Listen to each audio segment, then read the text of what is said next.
Olá, pessoal. Sejam bem-vindos a mais uma aula, ou melhor, a última aula da unidade C desse semestre. Eu sou Ivanilson, sou médico de família e comunidade, e hoje falaremos sobre um tema bem interessante, que é sobre os desastres naturais. É claro que no final dessa aula vocês serão capazes de conceitualizar os desastres naturais. Também vocês poderão classificar eles em suas diferentes formas, origens. Também vocês conseguirão entender os efeitos dos desastres naturais sobre a saúde humana.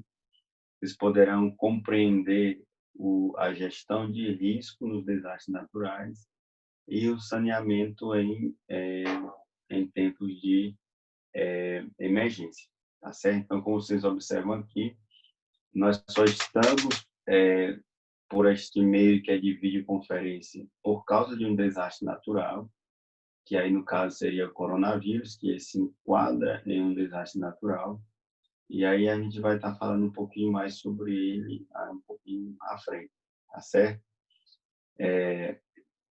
De maneira geral, esse é o conceito de desastres, é o resultado de eventos adversos naturais ou provocados pela ação humana sobre um ecossistema vulnerável, podendo causar dano às pessoas ou provocar estragos materiais ou ambientais.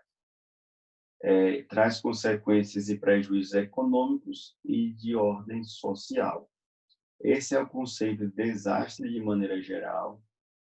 E os desastres naturais, a única diferença é que tem um fenômeno natural que incide sobre esse ecossistema vulnerável e pode trazer grandes ou sérios danos e prejuízos que excedem a capacidade da sociedade atingida em conviver com o impacto. Então, assim, no conceito de desastre, tem duas palavras muito importantes aqui que a gente tem que levar em consideração. Uma é eventos adversos e a outra vulnerável.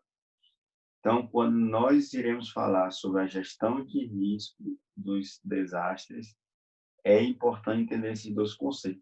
O que são os eventos adversos? Nada mais é que são ameaças ou perigos, que, por exemplo, aqui nesse caso aqui, dessa imagem, a gente vê esse tsunami, essa grande onda que seria a ameaça que estaria incidindo sobre esta comunidade, que seria aqui a vulnerabilidade. E quais são as vulnerabilidades, né, mais comuns e conhece? Pode ser educação, emprego, habitação, saneamento, água, estrutura de infraestrutura, por exemplo. Então, nem sempre o mesmo evento adverso ele vai causar os mesmos danos, mesmo que seja um pouco até mais forte. Isso vai depender da vulnerabilidade. Por exemplo, vou dar um exemplo aqui, claro. Em 2010, tivemos um terremoto no Chile.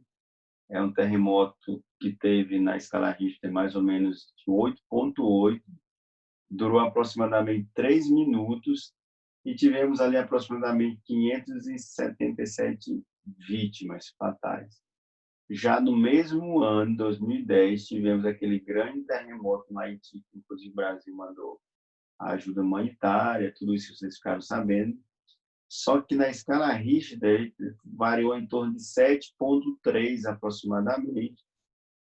Durou 35 segundos, mas teve mais de 300 mil óbitos. Então, como vocês podem ver, tivemos um evento adverso com a intensidade menor no Haiti, porém, como a vulnerabilidade era muito maior, questão de habitação precária, educação, saneamento, infraestrutura era muito mais precária aqui no Chile, então tivemos as consequências muito maiores, tá certo? Aqui, quando nós falamos de desastre, é importante entender o conceito de risco. Então, risco é a relação entre a ameaça e a vulnerabilidade. Então, aqui temos aqui esta pedra, né, essa rocha, como vocês podem observar aqui, que aqui está representando, no caso, a ameaça. E aqui embaixo, se vocês observarem, tem uma casinha aqui, uma casa. Se vocês estiverem no celular, dá para ver muito bem, mas no computador dá para ver muito bem. Então, quando nós atuamos na gestão de risco, que é o tema do nosso fórum, que eu coloquei lá no ambiente virtual, ou você elimina a ameaça, ou você reduz ou elimina a vulnerabilidade. Então, nesse caso aqui, se quiséssemos evitar esse desastre, ou você tiraria essa pedra, ou tiraria a casa daqui. Tá? Isso aqui é de uma maneira bem resumida, claro que depois iremos falar melhor sobre isso. Aqui eu coloquei alguns exemplos dos maiores desastres naturais no mundo e no Brasil. Em 1332, na China, tivemos um dos maiores, se não o maior, desastre natural da humanidade, onde tivemos milhões e milhões de pessoas que morreram afogadas por essa inundação na China. Outros morreram por fome, pestes, doenças, após aquela grande inundação. Também em 1755 teve esse grande terremoto em Portugal, em Lisboa, que teve mais de 50.000 pessoas falecidas, teve um grande tsunami, incêndio, devastou a cidade. E mais recentemente tivemos esse tsunami aqui no sul da Ásia. Acredito que muitos de vocês viram as notícias nessa época, onde teve mais de 170.000 mortos, vários desaparecidos, desalojados, desabrigados. E já trazendo aqui para o Brasil, né, que é, no caso, o nosso fórum, que é o vídeo que eu coloquei lá, no dia 12 de janeiro de 2011, teve aquele deslizamento de terra lá por várias chuvas seguidas na região serrana do Rio de Janeiro, onde tivemos quase 1.000 mortos. Então, esse foi considerado um dos maiores ou o maior desastre natural do Brasil, onde teve 22.000 desalojados, mais de 8.000 desabrigados. A título de informação, desalojados são aquelas pessoas que a sua habitação estão ainda em situação de risco, então a Defesa Civil tira daquele local e leva para outro, e depois ele pode voltar ali, depois que se estabiliza, tudo isso.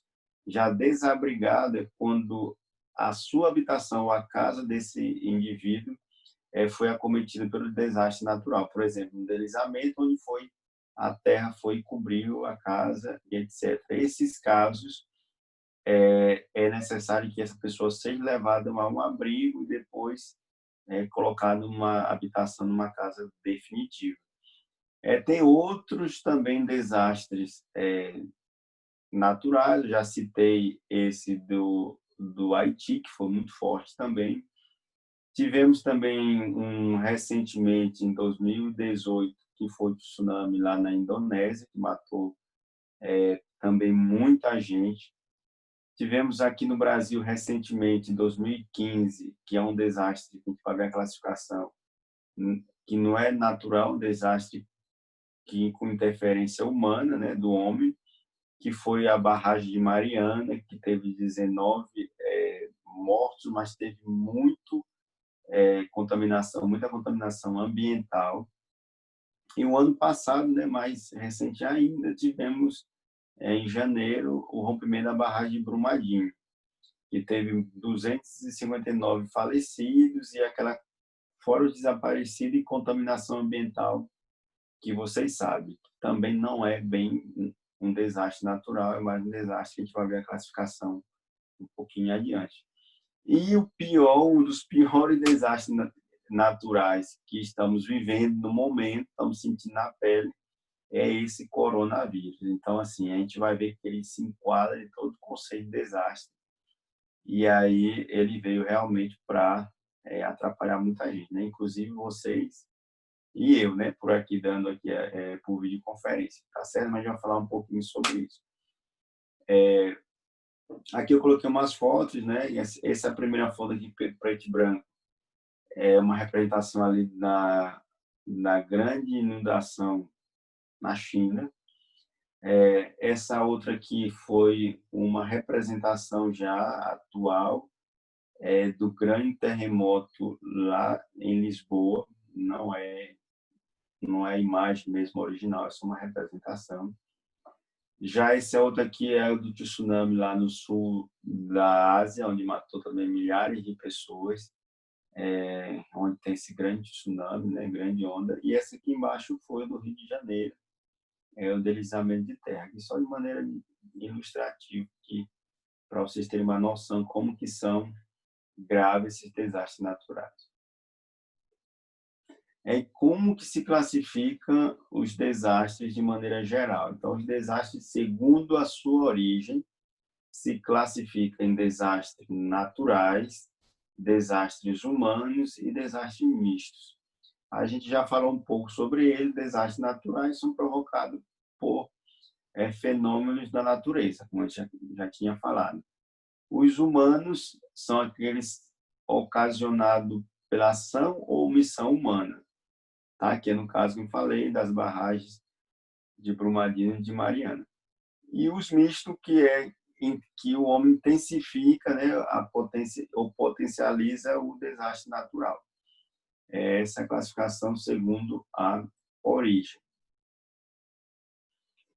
Já os desastres naturais, né, que a gente já viu que os desastres se classificam em natural, segundo o homem, e misto. Mas os naturais, eles têm essa subclassificação aqui. Temos o geofísico, que os geofísicos são aqueles que estão relacionados à terra sólida. Tem vários exemplos: terremoto, vulcão, erosões, movimento de terra seca e tsunami. Esses eventos geofísicos no Brasil não é tão comum, graças a Deus, mas muitas partes do mundo, como a gente colocou, de Lisboa, no Haiti e Chile, entre outros países, é muito comum terremoto. Em outros países, comum também o vulcão, mas no Brasil não é tão comum, mas comum a erosão e deslizamento de massa mesmo seca. Então, temos o geofísico, temos os hidrológicos. Os hidrológicos estão relacionados, como o próprio nome diz, à água. E aqui os mais comuns é inundação, movimento de massa molhada, que seria o deslizamento de terra, como foi que aconteceu no Rio de Janeiro. Tem também enxurradas, enchentes, tudo entra aqui nessa parte de hidrológicos. Temos os meteorológicos, e aqui está relacionado principalmente a questões atmosféricas. Aí temos ciclones, tempestade tropical, tem aqui os furacões, que no Brasil também ciclones, tem tempestade, mas também não são de grande porte quanto outros países. E aí temos os climatológicos, e aqui é um dos mais frequentes e comuns do Brasil. Temos onda de frio. Nessa onda de frio, você pode ter geadas, pode ter granizo também, ondas de calor. Inclusive, na onda de frio, em algumas cidades, inclusive em São Paulo, numa época que eu vivi lá, que fazia frio, muitos moradores de rua morriam, né, por causa dessa onda de frio. Onda de calor também, em muitos países, costuma ter vários óbitos por causa disso.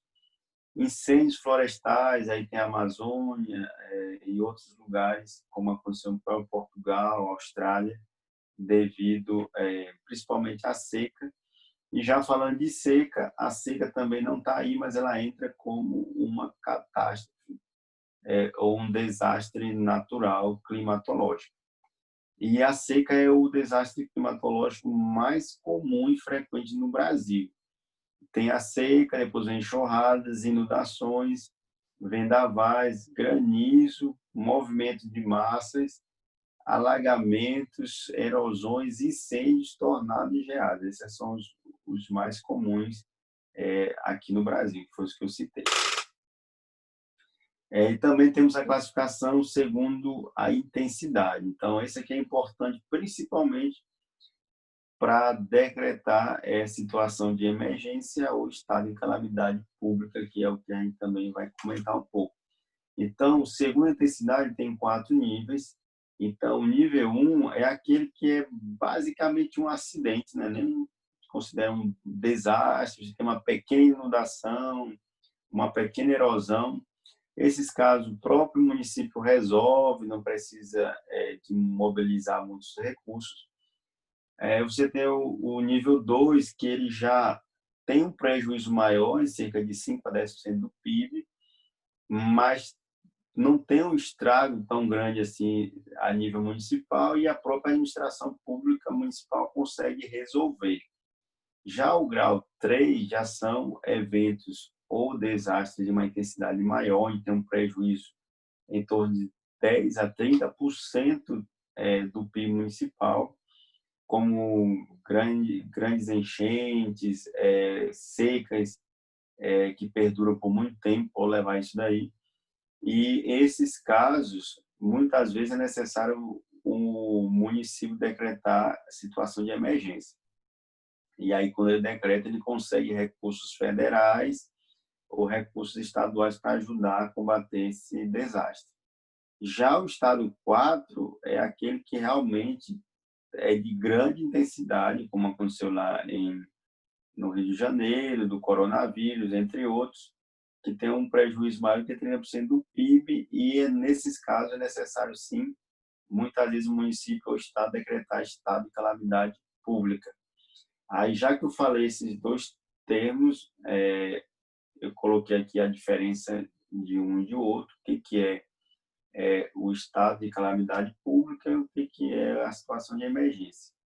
Então, a situação de emergência é caracterizada quando a situação anormal provocada por desastre, com danos superados pela comunidade, tem um reconhecimento legal pelo poder público. Já o estado de calamidade pública, além de ser reconhecido como uma situação anormal provocada por desastre, compromete com sérios danos de segurança à vida das pessoas da comunidade. Então, resumindo, os dois necessitam de um decreto, tanto municipal, do prefeito, do governador, inclusive do presidente, que no caso do coronavírus também tem um decreto de calamidade pública. Qual que é a diferença básica da emergência para a calamidade?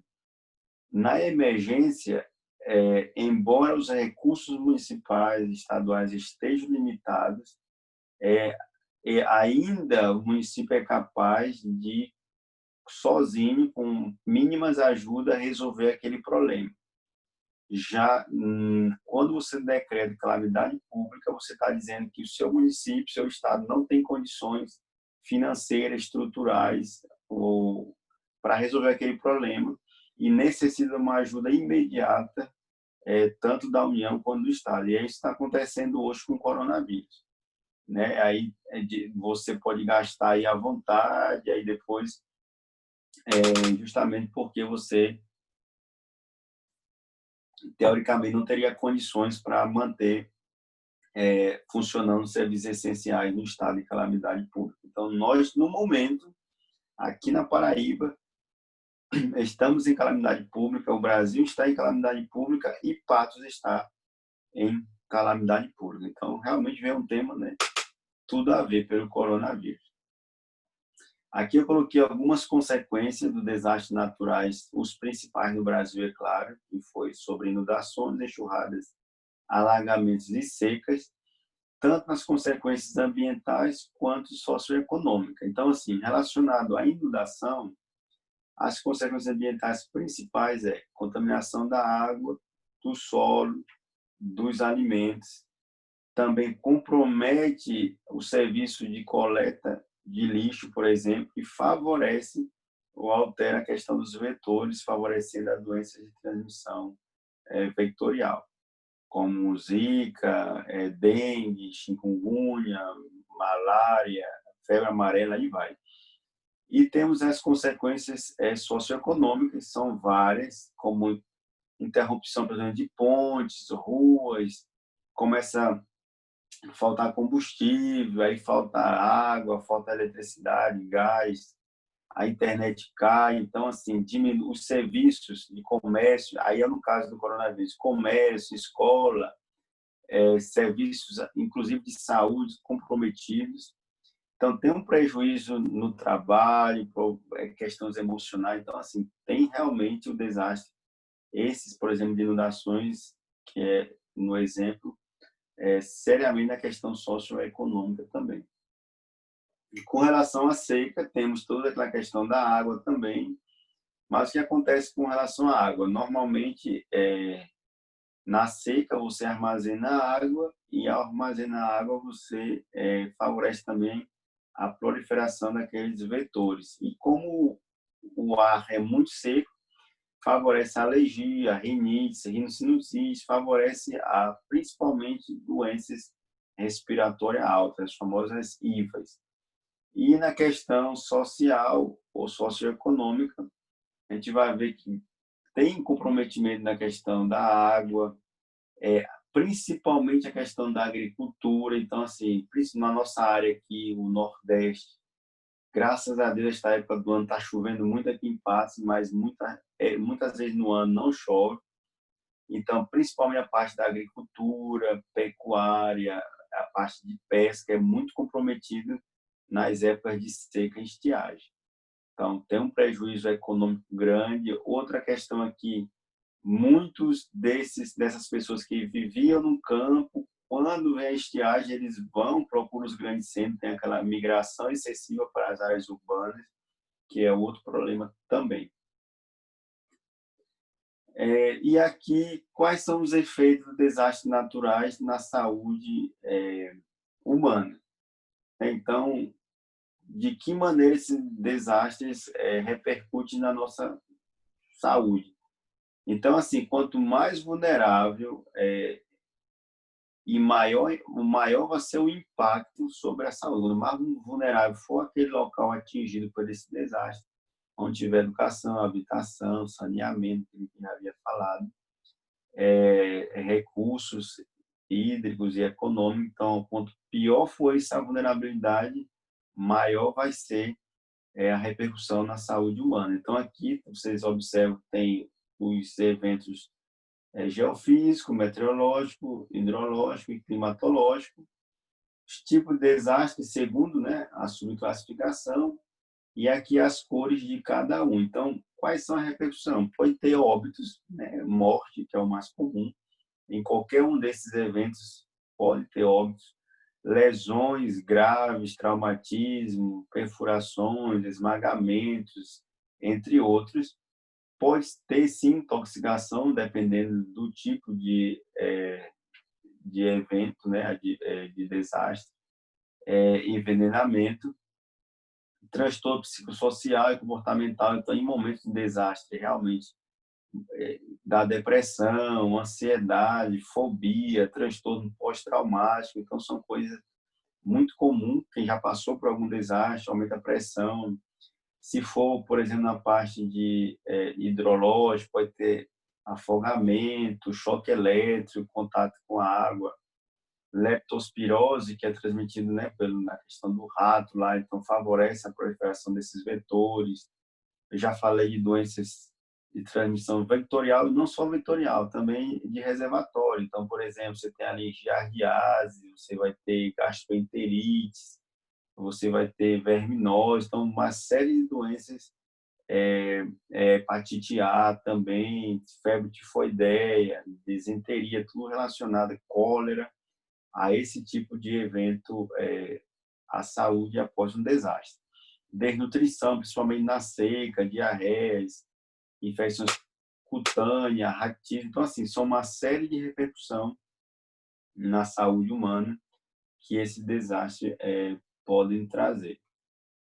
E aqui a gente já falou um pouco sobre o que são os desastres, classificação, qual que é o efeito deles sobre o meio ambiente, sobre a paz socioeconômica e sobre a saúde.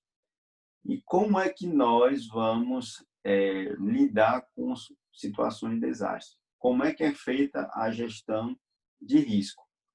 Então, assim, existe três, isso aqui na verdade é um ciclo, né? Termina um evento um desastre, você já começa a redução de risco e aí segue um ciclo. Mas tem essas 3 etapas: a etapa de redução de risco, manejo do desastre e recuperação. Então, diante de qualquer desastre ou diante de uma situação de calamidade pública, que é decretado também, no caso, pelos desastres, né? Temos todas essas etapas. Então, com relação à redução de risco, então temos a prevenção. Então, como é que é feita a prevenção? A prevenção, normalmente, a gente atua para minimizar os efeitos da ameaça ou até eliminar o efeito dessa ameaça. Aí você pode fazer, por exemplo, políticas de saúde, você pode políticas ambientais, você pode limitar a ocupação de risco, então aquelas casas ou aquelas habitações que estão em locais de risco, você fazer o remanejamento dessas casas. Você pode também fazer algum treinamento de evacuações, principalmente em alguns países que tem a questão do vulcão, né? Então, quando tem algum sinal de erupção, existe treinamentos de evacuações para aquela população. Você pode fazer várias medidas que minimizam aquela ameaça naquele local. Então, seria a prevenção. Já a mitigação é quando você já tem ali uma ameaça provável, vamos supor, você tem ali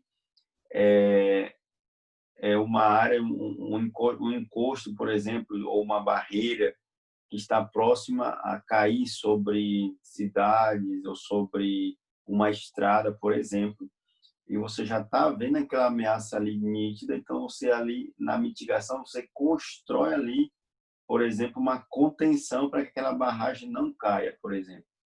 Então, a fase de mitigação é que você já tem ali uma ameaça potencial e você vai, com algumas medidas de promoção e principalmente de ação, você contém aquela ameaça. Então, essa é a mitigação. E a preparação é que você vai antecipar, vamos supor, aquela ameaça. Então, você vai fazer medidas adequadas, principalmente para antecipar o desastre quando chegar ou aquela ameaça está por chegar. Então, você, na fase da redução de risco, você vai ter a prevenção, mitigação e a preparação. Feito isso, pronto, chegou o desastre. Vamos citar qualquer um desses que a gente citou, inundação, por exemplo, o vulcão, o deslizamento. Aí você vai ter a fase de alerta. Essa fase de alerta é uma das mais importantes, é aonde, por exemplo, tem um sistema oportuno de monitoramento e de alerta precoce àquela população ou comunidade daquele local. Nesses casos, por exemplo, lá mesmo agora, no Rio de Janeiro, onde teve aquele deslizamento, você tem um sistema de monitorização lá. Quando tem qualquer ameaça pela Defesa Civil de deslizamento, é emitida uma mensagem SMS para os agentes de saúde que avisam a população e tocam uma sirene. Então, você pode usar aí no alerta satélite para ver, por exemplo, foco de incêndio. Você vê índice pluviométrico para ver a questão da chuva. Você vai ver lá a questão do terremoto, né, marcadores de sísmico. Então, assim, tem vários meios para alertar ali aquela população no momento de desastre, minimizar os efeitos. Já a resposta é após o desastre mesmo. Aconteceu, então você vai ter que dar uma resposta ali imediata. Nesse caso, uma das ações da resposta é buscar e resgatar as pessoas naquele local de desastre, assistência médica, abrigo temporário, fornecimento de água, de alimento, de roupa. Então, você é a resposta rápida daquele movimento. Nesse manejo de desastre, eu vou abrir um parêntese aqui, e é algo até que eu vou colocar para vocês que na medicina de desastre a gente fala, que é como é que a gente faz a classificação de risco, a triagem em um desastre natural ou não, onde tem múltiplas vítimas. Então, a gente usa esse método chamado método de Stark, que é para classificar e triar as vítimas em um local de desastre, tanto natural ou não, para o transporte daquele paciente local. Então, assim, vocês veem aqui do lado, né? Preto, vermelho, amarelo e verde. Essas são as cores dos pacientes. Então, aqueles que são categorizados como vermelhos são aqueles que têm ferimentos graves, mas que têm chance ainda de sobrevida. São esses são retirados o mais rápido possível do local ali do desastre, como, por exemplo, um tórax instável, que se você não levar logo para o hospital para fazer o procedimento, ele vai morrer ali.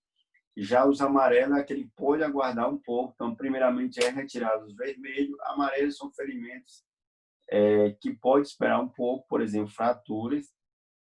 Os verdes são aqueles que têm ferimentos mínimos, coriações, luxações, contusões, mas é aqueles que dão trabalho, aqui estão andando no meio do desastre, aí vê as pessoas mortas, aí desespera, aí quer ajudar, aí atrapalha, aí querem ir para os hospitais terciários, secundários. Então, esses pacientes, eles também têm que aguardar para ser transportados, mas você pode orientar eles a ir caminhando mesmo. Se puder, vai andando mesmo, busca uma unidade de saúde, que aí desafoga aquele momento ali do desastre. E já os cinza ou preto são os mortos.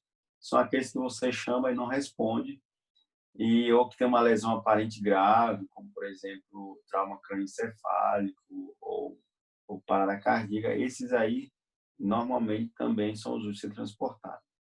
Tá certo? Então, voltando aqui, que já viu a fase de redução de risco, manejo de desastre e a fase de recuperação.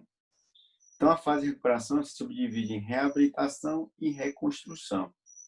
A reabilitação, ela pega o finalzinho da resposta, onde você estava ali dando água potável, por exemplo, água em garrafa, talvez você estava dando comida, né, em marmitinha, aí um abrigo bem temporário mesmo, não tinha energia, não tinha nada.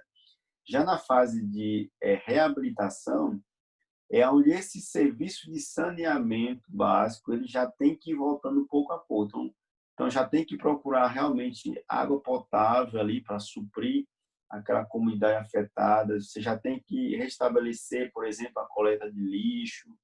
Você já tem que restabelecer também a questão do esgotamento sanitário, tem que já restabelecer a energia, a comunicação, a internet. Então, essa já é uma fase já no finalzinho da resposta, tá? Aí você já coloca um abrigo permanente, já estrutura de uma maneira melhor. E aí a gente tem a fase de reconstrução. Talvez é que demore mais. A fase de reconstrução, você vai reconstruir as casas daqueles abrigados, vai reconstruir as pontes, vai reconstruir as estradas, os edifícios. Então, você vai reconstruir a vida normal ali, se é que é possível, daquele local. Então, que normalmente demora um pouco mais, tá certo? Então, essa é a gestão de risco de uma maneira resumida. E aí, eu coloquei lá no fórum para vocês tentarem adaptar isso àquela situação lá do vídeo, tá certo? Aí, eu já falei sobre esse método.